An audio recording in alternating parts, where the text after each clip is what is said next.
আজকে চলে এসেছি একটা নতুন ভিডিও নিয়ে। তো আজকে আমরা জানতে চলেছি তোমরা ফোনপের অটোপেটা কী করে বন্ধ করবে। অটোপে মানে অনেক সময় তোমাদের ব্যাংকে অনেক সময় অটোমেটিক একটা সার্টেন অ্যামাউন্ট টাকা প্রতি মাসে কাটা শুরু করে।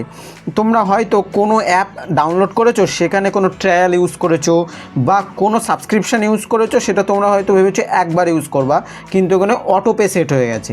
মানে ওটা তোমাদের ফোনপেতে অটোপে সেট হয়ে গেছে, প্রতিবার কাটতে থাকবে। তো সেটা আমরা জেনে নিই। প্রথমে তোমরা সার্চে চলে যাবা, ওখানে ফোনপে যে সার্চটা আছে ওখানে গিয়ে অটোপে, সিম্পলি অটোপে লিখে দেবে। লিখে দেওয়ার পরে দেখো আমার এখানে স্পটিফাইয়ের একটা অটোপে অন করা আছে। তো আমি স্পটিফাইয়ের অটোপেটা বন্ধ করতে চাই। তো এখানে আমার স্পটিফাইয়ের ওখানে প্রেস করতে হবে।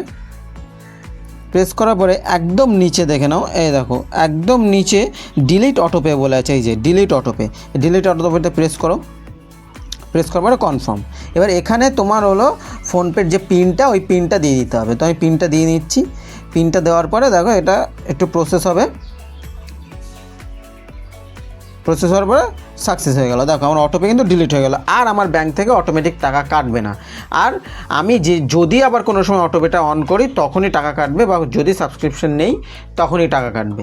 তো এরকম হেল্পফুল ভিডিও তোমাদের নিজস্ব মাতৃভাষায় দেখার জন্য চ্যানেলটাকে এক্ষুনি সাবস্ক্রাইব করে রাখো, আর বেল আইকনটাকে প্রেস করে রাখো। সবার আগে ভিডিওটা তোমার কাছে চলে যাবে বেল আইকন প্রেস করে রাখলে। আর একটা লাইক করে দিও। ওকে, দেখো এখানে আমার কোনো আর অটোপে নেই, থাকলে এখানে শো করতো, দেখেছো। আর যদি ভিডিওটা হেল্পফুল মনে হয় একটা কমেন্টও করে দিও। Thanks for watching.